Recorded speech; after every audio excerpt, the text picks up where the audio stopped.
বুঝলে? সব থেকে বড় সমস্যা হচ্ছে ঘরের বউদের কী সমস্যা বলো তো? কী রান্না হবে? আরে ঘুম থেকে ওঠার থেকে রাতে শুতে যাওয়া পর্যন্ত বা ঘুমোতেও স্বপ্নের মধ্যে ভাবা কাল সকালে কী রান্না হবে।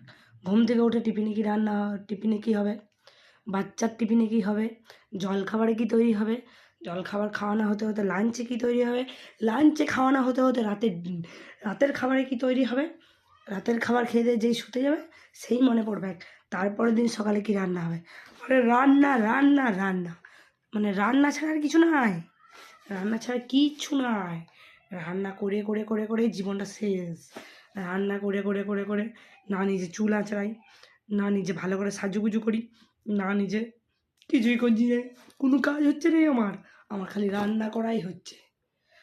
আর ভুল করে যদি তুমি বলিয়ে দিয়েছ শ্বশুর ঘরে যে আমি ভালো রান্না করতে পারি, গল্পটা তো এখান থেকেই শুরু হবে।